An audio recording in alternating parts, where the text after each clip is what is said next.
رب العالمین قرآن شریف کی فرمائی انسان ته اعلان کوي چې اے انسان او په دې مخ د ځمکه د کبر تلل مه کوه. که ته په دې مخ د ځمکه ځان پسې ډېرې مخپیرا کاږې نو د الله ځمکه نشي شلولی، په دې ځان نشي دننه کولی، او نه د الله پیدا شوی غر ته سر رسولی شي. هغه سیز چې هغه بې جان سیز دی، غر کې سا نشته، غر لاسونه خپې نشي لقولی. غر کې که څوک سورې کوي ځان ته نشي بچ کولی. نو د الله هغه مخلوق چې بې جان مخلوق دی، د الله هغه مخلوق چې هغه لاس پې نشي لقولی، د الله هغه ځمکه چې هغې کې سورې وباسه درته نشي ویلی چې ما کې سورې ولې وباسې، هغه غر او ځمکه بې جان بې اختیاره مخلوق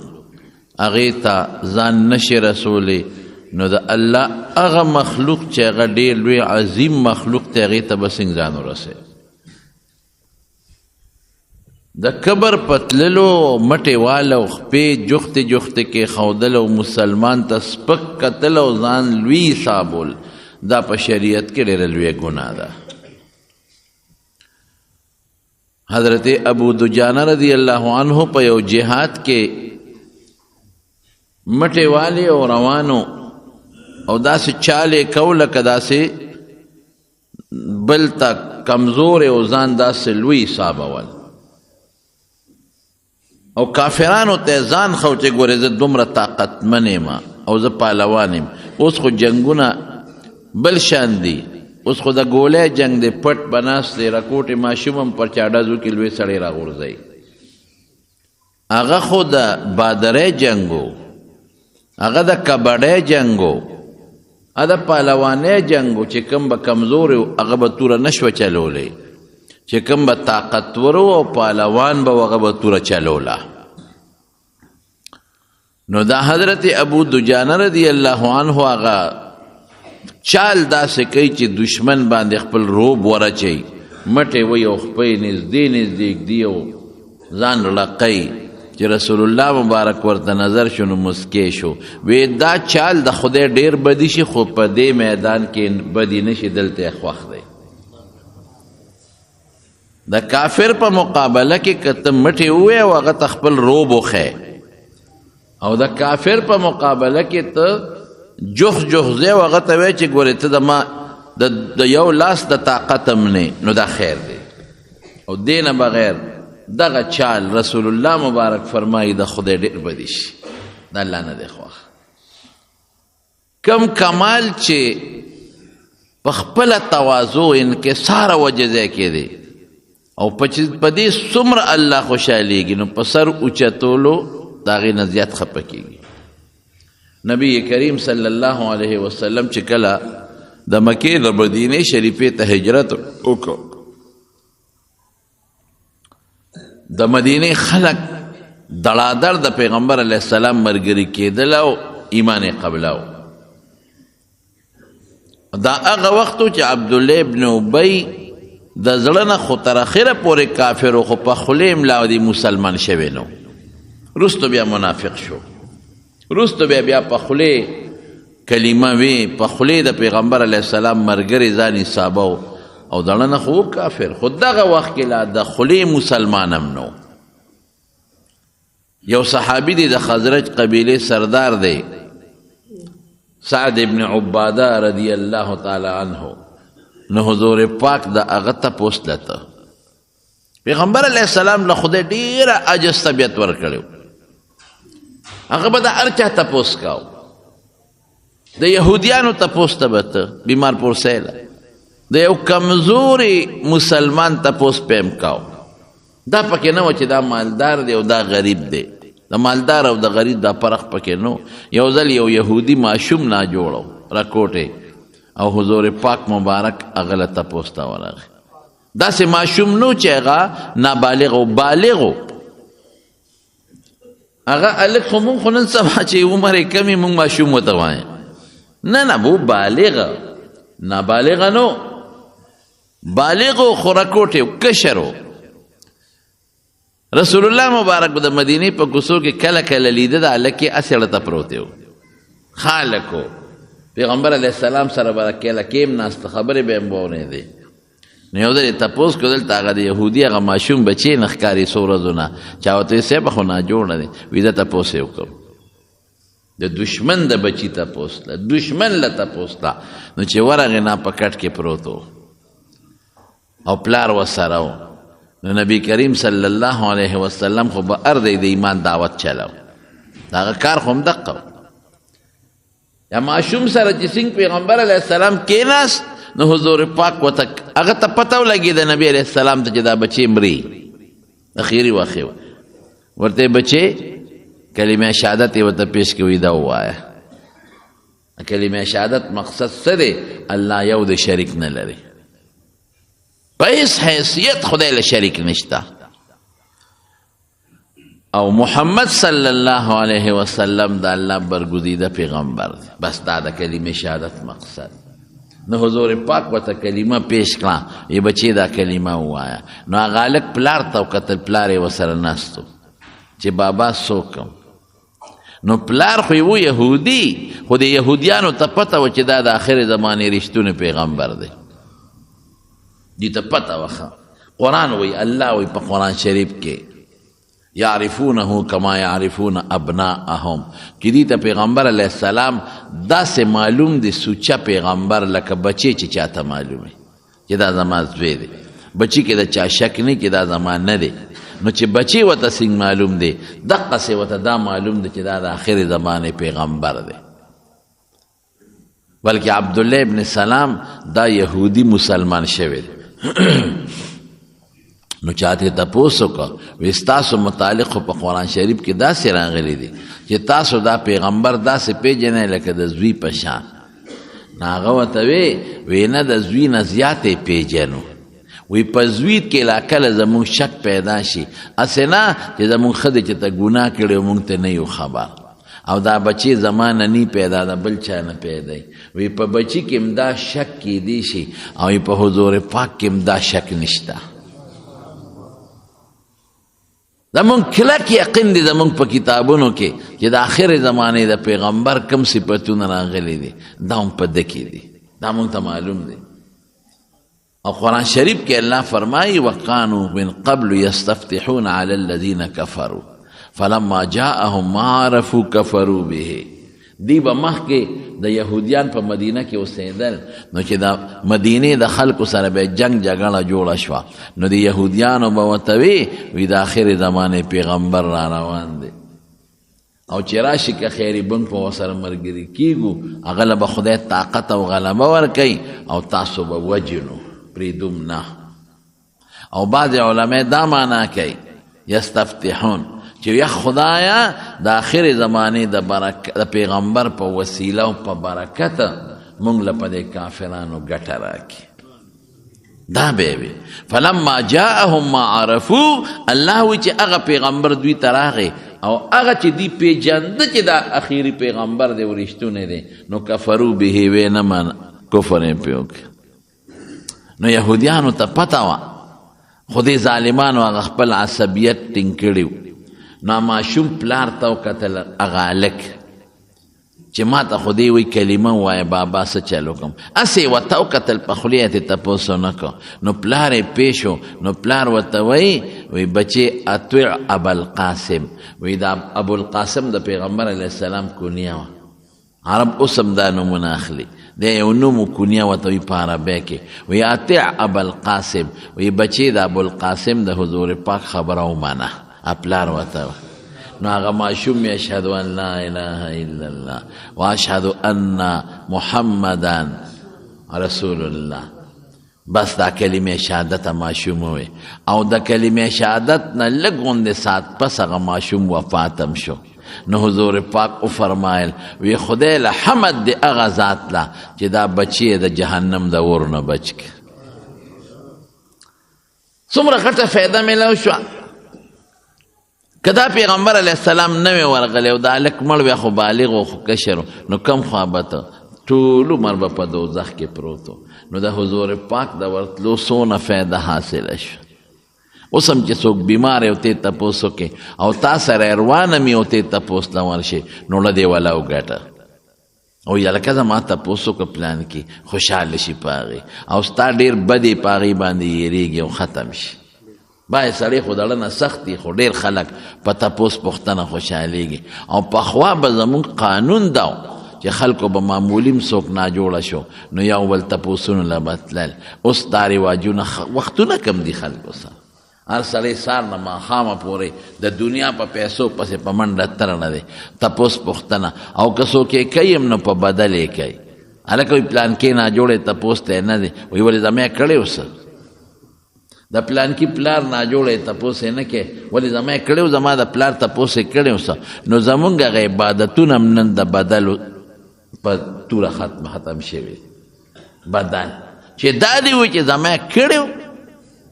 زما نه دی کړی نو دا خو تا د خدای دپاره کار ونه کړ او ورونو یاد وساتئ په ترمذي شریف کې حدیث دی چې څوک د الله د رضا دپاره د یو مسلمان پوښتنې له لاړ شي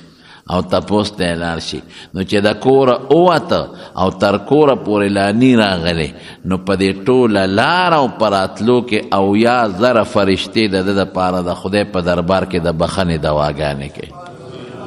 څومره لوی ثواب دی پکې چې اوته نو د 80,000 فرشتې هلکه مونږ وایو هلکه پلان کې مولوي صاحب له لاړ شه ښه سړی د دوا به راته وکړي هلکه پلان کې پیر صاحب له لاړ شه ښه سړی د دوا به راته وکړي هلکه دا سپینګیرې د دوا ته وغواړه دوی قبلیږي نو بیا هم پکې شک شته خو فرشتې هغه مخلوق دی چې بلکل پاکې دي د هغې دوا به څنګه نه قبلیږي د فرشتو نه دوا واله د دې وجې نه رسول الله مبارک فرمایي چې څوک صورت فاتحه وایي او اخره کې دعا کوي اهدنا الصراط المستقیم صراط الذين انعمت عليهم غير المغضوب عليهم ولا الضالين وی آمین وایه ولی وی دې وخت کې فرشتې آمین وایي نو د فرشتو سره چې ستا دوا شریکه شي د هغې د دوا په برکت به خدای پاک ستا دوا هم قبوله کړي ور پته ولګېده که نه چې یو خو فرشتې انسان له دعاګانې کوي او د فرشتو سره چې ستا دوا شریکه شي د هغه امین سره ستا امین شریک شو نو خدای به دوا قبوله کړي نو فرشتې پاک مخلوق دی ګناه ترې نه کېږي موږ نه ګناه کېږي د فرشتو نه نه پوټینی ګناه کېږي او نه لویه ګناه ترې کېږي نو چې ته روان شي د فرشتو او یا د فرشتې دعاګانې دله شروع کړي تر څو چې کور ته نه راغلی څومره لوی ثواب شو پکې وی زما یې کړی ستا دي نی کړی نیکبخته ورشه انسان دې جوړ شوی بنې د دین کار به د دنیا کار به اوس موږ نشو تپوسونو ته جوړی دی علم کېږي چې لاړ شو هلته درسونه دي درس وکړو که تپوس چې خبر شو نو په درس کې دوا ورته وکړو چې خدای پاک دې جوړ کړي خو دا چل تاسو مه کوئ ښه که څوک دې تپوس کوي که نه کوي ورځه د خدای دپاره یې تپوس کوه یوه واوره دویم چې د مریض پوښتنه کې نو فرشته څه وایي وی طبته ډېر ښه کار دی وکړه وطواب ممشاکه وی دا تلل دې ډېر ښه دي ډېر ښه کار دی وکړه تلل دې ډېر ښه دي وتبوأت مقعدک من الجنه او ځان در جنت کې د ناستې ځای پیدا کړه ګوره څومره ښکلې خبره او بل ځای کې رسول الله مبارک فرمایي وایي چې څوک مریض سره کینی دا چې کم وخت کې دی د مریض سره ناست دی نو دې وخت کې دی په جنت کې وي ناست دی دا ناست دی په جنت کې ده فی غرفة الجنه فی ثمار الجنه حدیثو کې راځي نو علما خو د هغې باندې طالبان پوهېږي معنو کې یو دوه درې معنې یې مونږ کوو او درې خو یو تاسو دپاره اسانه معنا وکړم که د مریض پوښتنې له لاړې ولته مړ شو نو نیغ په نیغه به جنت ته ځي جنت کې ناست دی نو د مریض د پوښتنې ډېر لوی ثواب دی او سنت دی ښه په دې نیت دی او بیا چې لاړ شي نو د مریض په تندي لاس هم دی دا سنت دی رسول الله مبارک د مریض په تندي لاس ایښودی دی یا ولا په لاس ایښودی دی په تندي یا په لاس باندې په دې مریض خوشحاله شي چې ما نه کرکه نه کوي دا زما په لاس یې لاس کېښود او زما په تندي باندې لاس کېښود په دې خوشحالېږي او بیا ورته ښه خبرې وکړه رسول الله مبارک فرمایي که ته دې مریض ته ښې خبرې وکړې نو ستا په خبرو نه جوړېږي.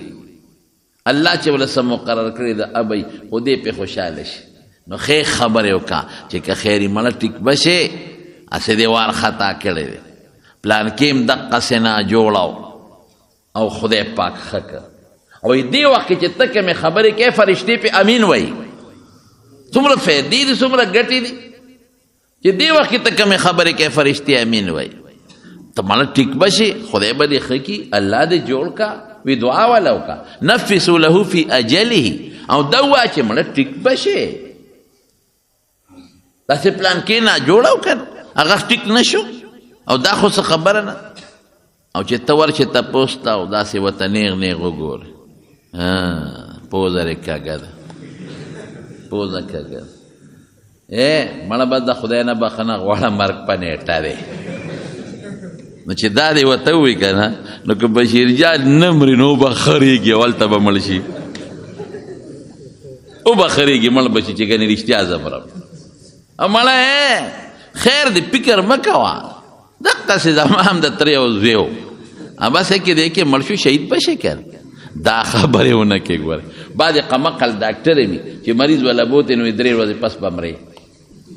هلکه ستا پلار د آخرت کتاب راوړی دی ورسره پروت دی خبیثه که تا لوح محفوظ ته کتلي ته خو د خپلې تجربې خبرې کې د تجربې خبره دی وکړه نو په تجربو خبرې مریض او مرګ او ژوند د الله په اختیار کې دی. نو د تجربو خبرې د مریض مخکې قمقل ډاکټر د مریض مخکې ووایي په داسې طریقې وارث ته ووایه چې یاره د خیال ساتئ و زمونږ په کتابونو کې علاج نشته بس داسې یو ښه خبره ده هغه ته باباجي الله به دې ښه کړي غم مه کوه داسې خبرې ورته کوه. نو بعضې مریض ډاکټر له روغ ځي خو چې واپس راځي نو د بل په شا راځي ولې هغه قمقل ډاکټر ورته داسې خبرې وکړي. نو مریض ته به ډاکټر هم داسې نه وایي او ته به هم ورته داسې نه وایي نفسوا له فی اجله داسې خبرې وکړې چې هغه پې خوشحاله شي. وی ستا په خبرو دې جوړېږي نه فرشتې پې امین وایي کیدای شي خدای جوړ کړي او ستا په خبرو د نیټه نه زیاتې کېږي خدای د زړه به پې خوشحاله شي. د مریض په آدابو کې یو ادب درته بل هم وی دا مسلې زده کړې. بل ادب دا دی چې دم هم پې اچولی شي که دم دې زدی پې واچوه. رسول الله مبارک به مریض له لاړ نو دم به پې واچوه او بعضې مریضانو سره یې داسې هم کړي دي چې ګوته مبارکې په خوله کې وانلې ده او بیا د مدینې په ځمکه راښکلې ده او بیا هغه د مریض په تندي راښکلې ده بسم الله د خدای په نوم دې دمو تربت ارضنا زمونږ د ځمکې خاوره بریقت بعضنا زما د خولې د لاړې سره مبارک لیشفی سقیمنا یا لیشفا سقیمنا چې زما دا مریض جوړ شي باذن ربنا د خدای پاک. وقیلا مدینه خوره خو بل شان خوره ده او د حضور پاک لاړه مبارکه خو بل شان مبارکه لاړه. نو داسې هم کولی شي. جبریل علیه السلام راغی رسول الله مبارک ته وایي وی بیماری وی او وی دم دې کم وی او دم مې کم وی بسم الله ارقیک من کل داء یوزیک الله یشفیک وی دا الله په نوم دې دموم د هرې بیمارۍ نه دې دموم شفا به الله درکوي. دا دمونه هم ثابت دي او دم سره په مریض لاړې توکل هم ثابت دي. دا نری نری لاړه چې په مریض توکې دا هم په شریعت کې ثابت دي شته. او که ته په دې یارېدلې چې زما نه ورته نظر لګېدلی دی بعضې سړي نظر د خړه نه لګي داسې سپکه خبره نه ده. که ته په دې پوه شي چې دا خو ما د نظره کړی زما نظر لګېدلی دی نو د هغې دپاره دا قانون دی چې هلته اودس وکړه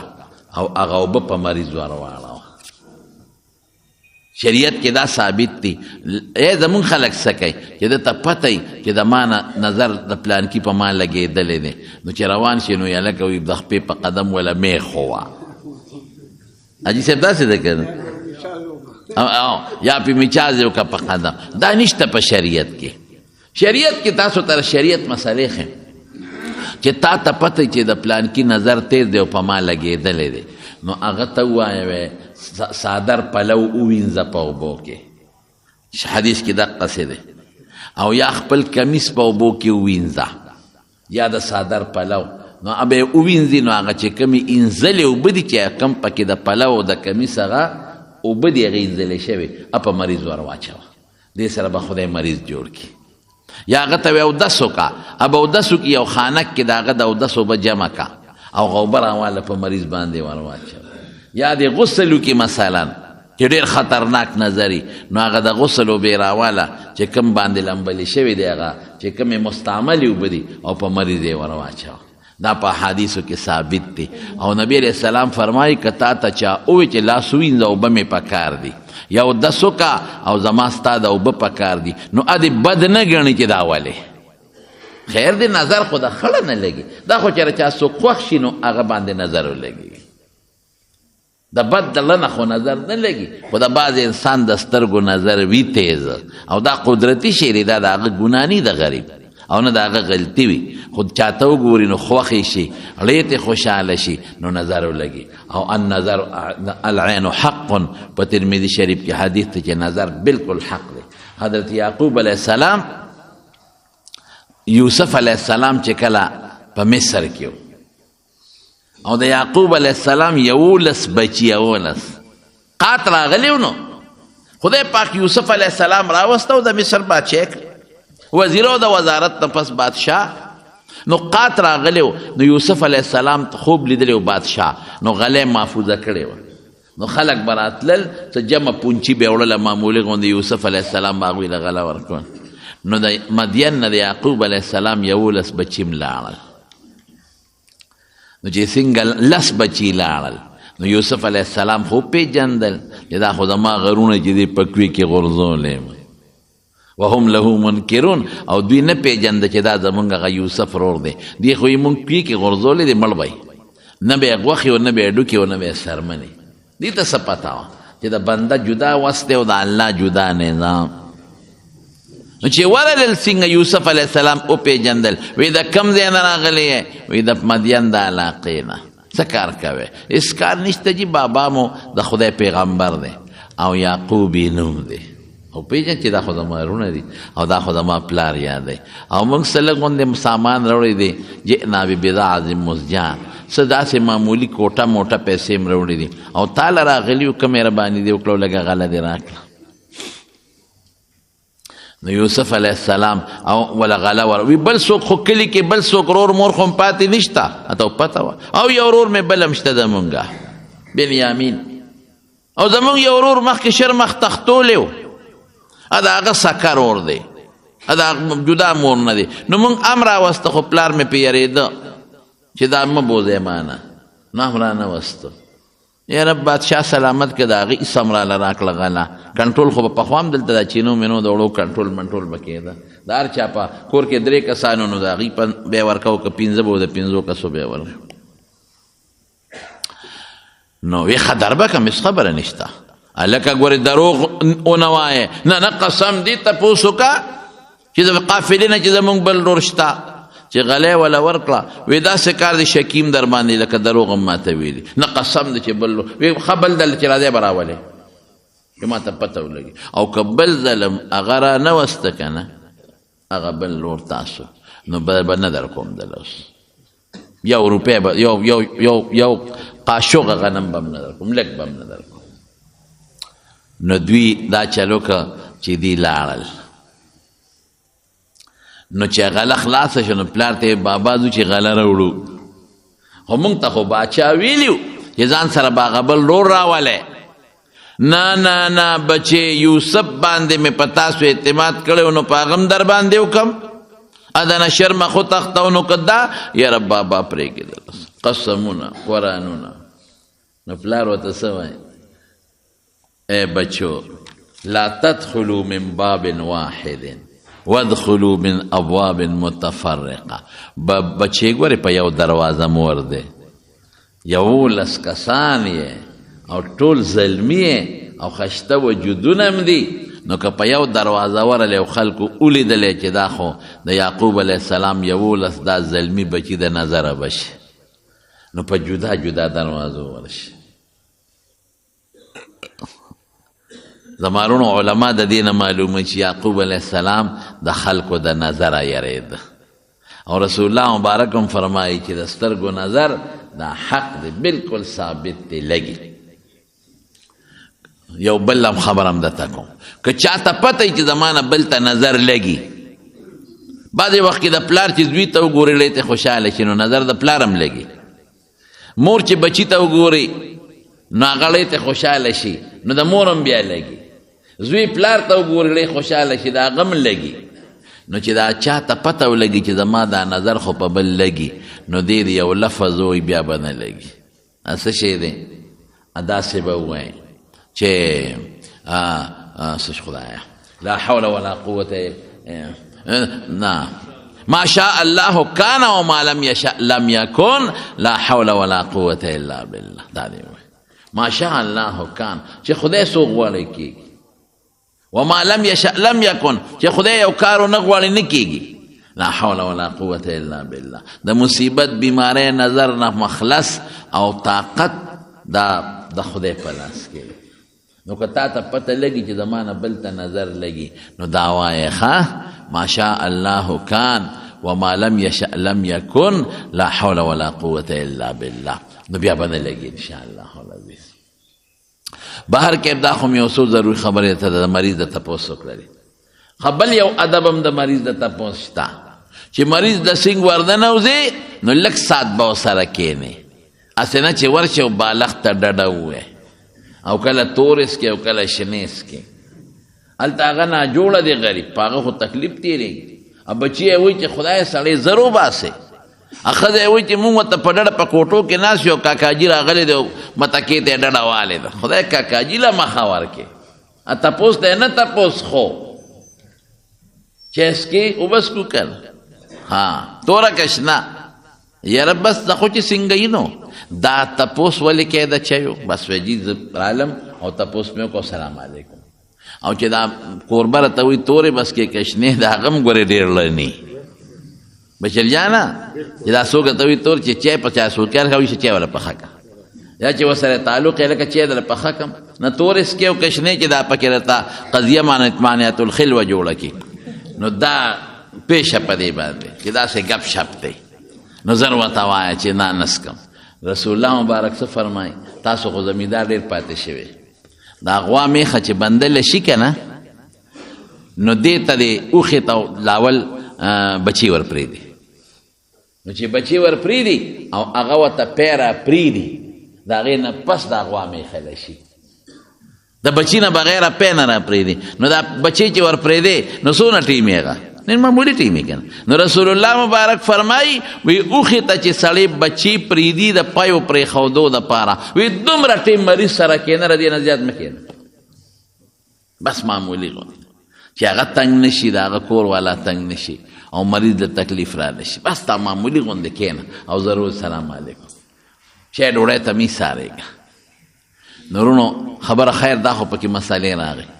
نو نبی کریم صلی الله علیه وسلم نو د مریض په تپوس کې دا غټه غټه فایدې دي. نو هغه ماشوم کلمه وې هغه الک او خدای مسلمان. نو رسول الله مبارک عادت ده وجزي چې هغه به د بیمار تپوس کو د غریب به هم کو د هر چا تپوس پوښتنې له به. نو سعد ابن عباده رضی الله تعالی عنه بیمارو نو پیغمبر علیه السلام یې تپوس ته روان کړ. نو چې په دې لاره ته نو عبدالله ابن ابی چې دا وروستو ته غټ منافق جوړ شوی دی دې ناستو بعضې مشرکان کافران ناستو بعضې پکې مسلمانان هم ناستو او پیغمبر علیه السلام سور پسو په خره باندې سورو دومره عجز. حضور پاک اخویانو کې دا راځي چې نبی علیه السلام په خره باندې هم سورلی کړی. په خره باندې سبا څوک سور شي بدی څومره لګي په دې سړک د پاسه کې یو سړي په خر خپه ور واړوله او په سور چې ټول خلک به ورپورې خاندي لکه په خر د پاسه سور دی او په خره سور دی. قسم په خدای رسول الله مبارک پې سورلي کړی په قچر یې سورلي کړې ده په اس یې سورلي کړې ده په اوښه باندې سورلي کړې ده. دا د پیغمبر علیه السلام عجزي وه. نو چې څنګه په دې مجلس ورغې نو هغه خو خامخا څاروي دوړې کوي نو هغې دوړې وکړې او پیغمبر علیه السلام را کوشو دي ته ودرېد. نو د عبدالله ابن ابی ظالم سپیره شیطان د پوزه پټه کړه وی په موږ دوړې مه راولې داسې د نفرت په نظر پیغمبر علیه السلام ته وی په موږ دوړې مه راولې او پیغمبر علیه السلام ولې د ایمان دعوت ورکړه چې مسلمانان شي. نو دا عبدالله ابن ابی ورته څه وایي؟ دی ورته وایي ای سړیه وی خبرې خو دې ښه دي خو که رښتیا یي، خبرې خو دې ښه دي خو که رښتیا راته وایي. او مونږ له تکلیف مه راکوه، کور کښېنه چې څوک درځي قصې ورته کوه. څومره سپک لفظ، کور کښېنه قصې ورته کوه. بس هغې کې خو مسلمانان وو، هغې ورته وی مړه وی به راته څه چلو شو، که منې ومنه که نه منې مه منه، پرېږده دوه درې خبرې مونږ ته وکړي. او پوزه دې ولې پټه کړه په موږ دوړې مه راولې. قسم په خدای چې د حضور پاک د دې خرې بوی ستا د مشکو عنبرو نه ښه شته دی. څه ګډې وډې دې شروع کړې، جنګ جوړ شو، صاحب جګړه جوړه شو. مسلمانانو وی وایه، هغه وی نه، پیغمبر علیه السلام هغوی قلار کړل، جنګ یې ختم کړ. چې جنګ یې ختم کړ لاړ سعد ابن عباده رضی الله عنه له هغه کور تپوس ته ورغی. او صاحب دا عبدالله ابن ابی د هغه قومي و. نو چې تپوس یې وله وکړه نو ګیله یې ورته وکړه. وی سعد ابن عباده او داسې عجیبه ګیله یې ورته وکړه، دی ورته ونه وي چې خبیث تا خبرې وکړې، دی ونه وي چې هغې ظالم دا خبرې وکړې. الم تسمع ما قال ابو حباب، سعد ابن عباده ابو حباب یعنې د عزت نوم یې ورته واخېست عبدالله ابن ابی ته. یاره هغه خو څه داسې خبرې وکړې ارمان که ته اورېدلی ما ته خو یې ډېر بد ووی. او ورته څه وایي؟ وی د الله رسوله معافې که، د ده لس پړسېدلی دی، ړې سوځېدلی دی. وی ستا د راتلو نه مخکې د مدینې خلکو فیصله کړې وه چې دې مشر کوي او دته د مشرۍ پټکې تړي، خو چې ته رالې خلک تا پسې شو د هغه مشري په خاورو لو شوه، مشري لاړه ختمه شو، برباد شوه. دې وجې نه تا سره دا غصې وکړې او تا سره دا بدې ووې. رسول الله مبارک اسم نشته ما طرف نه معاف دی. داسې ښکلی جون، ښکلی خوی، خشته مزېدار، قسم دی چې د حضور پاک مبارک ډېر عجز طبیعت و، ډېر عجز طبیعت. یو صحابي د پیغمبر علیه السلام یو صحابي کره لاړ، ډېر عجیبه خبره ده. نو ورته یې ګدی واچوله، ګدی دا وړه ګدی بنده خلکو ته واچي چې میلمه پې کښېني. هغه پیغمبر علیه السلام ته ګدی واچوله چې د الله رسول په دې کښېنه. قسم دی حضور پاک پا ګدی کښېنه ناست، یو طرف ته ته کښېناست. صحابي وی یو طرف ته د ګدی زه کښېناستم، بل خوا پیغمبر علیه السلام، او ګدی هم په میانځ کې پاتې شو. داسې عجز طبیعت، کبر پکې نو، غرور پکې نو، تکبر. او مونږ خلکو کې څونه تکبر دی، خو چې 10 روپۍ ورسره وشي که نه نو بل انسان ورته داسې ښکاري لکه مولی او ګانزره. او چې بیا موټرګي وشو، بیا خو چې په لاره رواني د موټر نه هغه مټ سنګبار ریستی، ته به یې ګنې بس جس کې ناست دی او بس جنت ته الوځي. او چې د هغې نه لږ ښه موټرګي شي ته بیا دې چشمو ته وګوره، نظر یې ټیکې او تورې چشمې اچولې. او بریتو ته وګوره چې باري نو برې ته یو لیشتې او چې موټرګي کې کښېني نو 3 لیشتې ته جوړ شي. او چې روان وي داسې په برن برن راته وګورئ. او بعضې قمقل چې ستا خوا کې تېرېږي دا موټر به سره خوا کې تېر کړي، دوړې به هم درته وکړي. هلکه په قلار کې نه نیک بخته که برمه کوه سار د کم ځای باندې ناست وي په ډېران، غرمه چې ډوډۍ وخورې کم خوا به ځې او دسماتې به کم ځای ته رسې، خېټې ته ګوره سر پکې پاتې دي. انسان بسې وره د قبر بسې. حضور پاک مبارک یو ځل مدینه منوره کې روانو، نو د مدینې منورې یو مشترک ډیرانو خلکو پې دا اډوکې م غورځول او زړې جامې به م پې غورځولې او چې خوراکونه به پاتې شوه به م پې غورځول او هر څه اډوکې مډوکې پراته. نو چې نبی علیه السلام د صحابو سره په دې ډیران ورغی نو صحابو پوزې پټې کړې. نو پیغمبر علیه السلام د صحابو نه تپوس کوي دا څه دي؟ وی صاحب دا ډیران څه ته وایي؟ وی زمونږ خوراکونه چې زمونږ نه پالتو دي م پې غورځولې، غول او ګندګۍ دي، جامې دي زړې، اډوکې دي، خځلې دي، دې ته ډیران وایي. پیغمبر علیه السلام ډېر هوښیار او قسم د خدای ډېره پوهه ورکړه. وی نه، وی دا خو هغه جامه په دې پرته ده چې تا مسلمان پې مسلمان وجني. جامه ده، کمیس هغه دې پروت دی، دې دپاره مسلمان وجني، انسان وجني. هغه خوراکونه پې پراته دي چې انسان د دې دپاره انسان وجني. هغه اډوکې پې پراته دي چې کم دپاره انسان خپل رور وجني. افسوس پوده ته اوس پټه دا جامه خو په ډېر لوی قیمت خلک په دکان کې اچوي علي او څونه پیسې پې ورکوي خو چې د انسان وجود سره ولګېده نو څه شی ته جوړ شو او دا خوراک څونه قیمتي و په ګوتو کې بند او خشته او خراب نشي نو څونه په خوند او په مینه بنده خوري خو چې د انسان خېټې ته ورسېد نو دغه شی ته جوړ شو دا خو هغه څیزونه دي چې دا د عزت څیزونه و د قدر څیزونه و خو چې انسان سره وجنګېدل انسان وخوړل نو دغه ډېران ته ورته اوس ډېران وی د مهرونو بنیاد دا دی چې انسان له کبر نه دی پکار چې کم انسان خپل او دسماتې ځای ته نشي رسولی دی به څه کبر وکړي د کم انسان په غاښ چې دړ راشي دړ او شلم کندي پورې د ده چغو نه څوک خوب نشي کولی دی به څه کبر وکړي کم انسان چې زوی ناجوړه شي او دی د مقبرې او د قبر او د مرګ نه نشي بچ کولی دی به څه کبر وکړي او کم انسان چې دی بیمار شي او نه لاس لقولی شي او نه خپه دی به څه کبر وکړي خو مونږ خلکو نن دنیا په مخ اغشتې ده کبر به نه کوي مولانا رشید احمد گنگوهی رحمت الله علیه درس کې یو ځل ناستو بار او دې کې باران شو څاڅکي شو نو طالبانو سره خو کتابونه نو هغې طالبانو منډې کړې کوټې ته څاڅکي شو چې کتابونه لامده نه شي چا کتاب زغلو چا درې زغلوله چا خپل څادر زغلو منډې کړې او ځانونه بچ کول او سامانونه تختول چې دوی کوټې ته وتښتېدل مولانا رشید احمد گنگوهی څوک الله اکبر د دنیا ډېر لوی شخصیت ډېر لوی عالم ډېر لوی فقی چې موږ ورته جامع المعقول والمنقول وایو ډېر لوی بزرګ د زمانې د حاجي صاحب امداد الله مهاجر مکی مرید ډېر لوی سړی لوی شخصیت د علم غر نو چې طالبانو منډې کړې کتابونه د باران نه پټې او جامې او څادرونه منډې ووالې مولانا رشید احمد گنگوهی څه چلو کړه هغه زر پیزار له منډې کړې څادر یې خپل خور کو طالبانو سپلی پکې راواچولې چې دا سپلی پکې د دې باران نه پټې کړم سپلی رالي خپل څادر کې اچوي او پنډې ته وتړه او جومات ته روان شو چې طالبانو وکتل چې زموږ د حدیثو شیخ دومره لوی عالم زموږ سپلی راغونډي خپل څادر کې اچوي چغې جوړې کړې دی بزرگانو چې منتر په دقیق منتر مولانا حسین احمد مدنی رحمت الله علیه یو ځل د ریل ګاډي سفر کوم نو ریل ګاډي په ډبه کې یو راکوټه غوندې باترومي بیت الخلا غسل خانه نو هغې کې هر څوک متیازې کوي یو به خو کم نه اکثره غټ خراب شي څښا شي ډکه شي بیا پکې د اودسمات انتظام نه نو د ریل ګاډي غسل خانه ټټې څښا شوې وه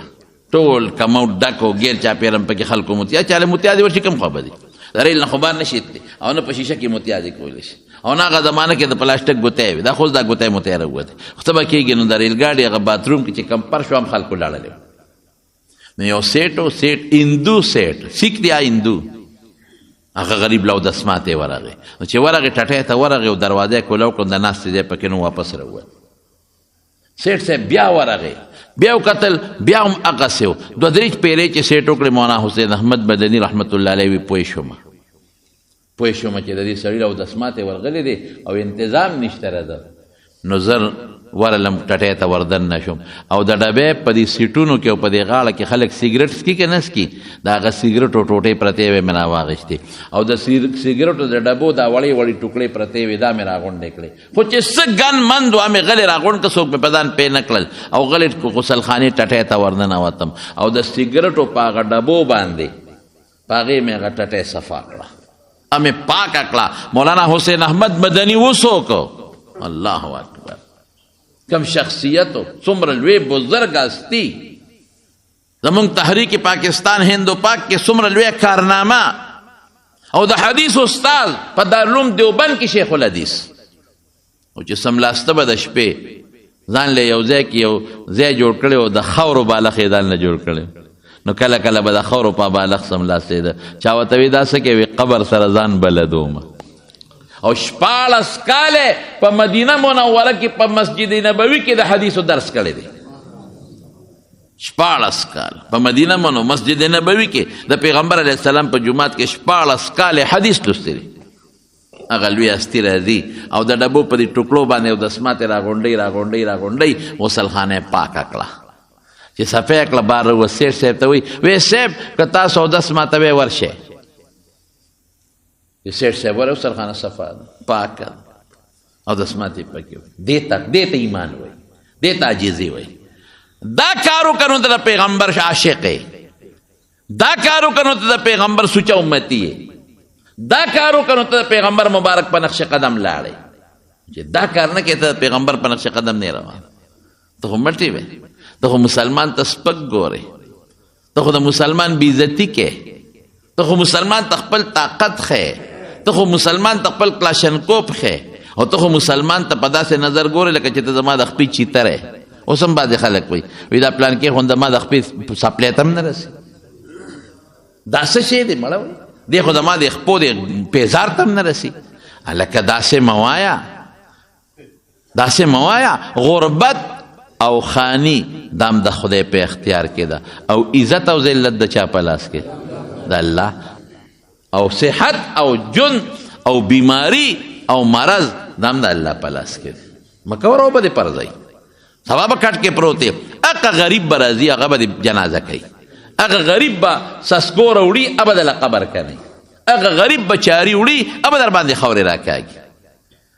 د غریبوالي په وجه به چاته سپک نه ګورې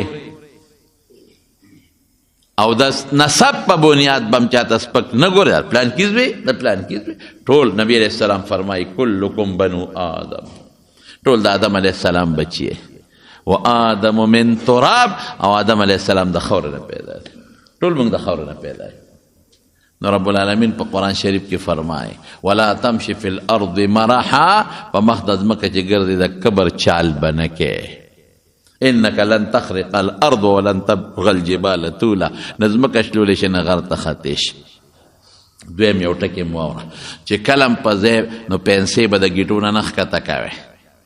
پنسې د ګیټو نه اوچتې ساتې او که ته ځان پسې پنسې راکاږي او د ګیټو نه ښکتی دام کبر دی دا به نه راکاږي بعض انسان د پرتوک ته غیر اختیاري ښکته شي نو خیر پټکي والا به پټکي دا شمله د نیمې شانه لاندې کوي نه دا به هم نه کوي چې د ملا د نیمې پورې به شمله ساتي حضرت ابوبکر صدیق رضی الله تعالی عنه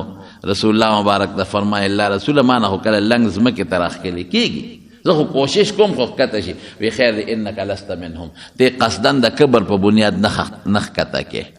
نو د کبر د وجې پنسې ښکته کول بعض خلک چې مونځ کوي په مونځ کې مټې ووایي په مونځ کې به لستوڼی ویزان دی بره به نه تړي دا مکروه دي دا ناجایز دي بعضې خلک ما نه چا تپوس کو سرتور سرمونځ مې بلکل کېږي یو انسان دی هغه سره ټوپی نی دی راغې ټوپی نشته به سرتور سره مونځ کېږي دا نه چې کنې پې نه کېږي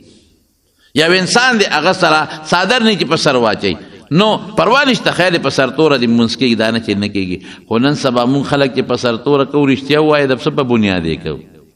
د تکبر په بنیاد سټوکې واڼئ او ودرېږي او کوې مال ټوپی ته پکې ساجت دی بې ټوپی هم کېږي نو کېږي چا وی چې نه کېږي خو لیکن ستا دا چال ټیک نه دی دا نقشه دې ټیک نه ده نقشه دې د کبر جوړه کړې ده د کبر نقشه به نه جوړوي د کبر په نقشه خدای خفه کېږي بس اخره کې یو ټکې وسوره حدیث پاک کې راځي چې په جهنم کې یو کنده خدای جوړه کړې او دومره خطرناکه ده چې دوزخ ته روزانه او یا زره کرته پناه غواړي او دې ته به څوک دي کبرجن به ورته دي او کبرجن خلک به د قیامت په ورځ د میږو په اندازه واړه واړي دا خلک به پې د پاسه خپېږ دي خپې نو الله دعا وکړي چې خدای هم د کبر نه وساتي الله یې زموږ عاجزي نصیبه کړي او خدای دې زموږ له دنیا او د آخر خیر راکړي خدای د دنیا او د آخر د شر نه مو ساتي الله زموږ بیمارو له شفا ورکړي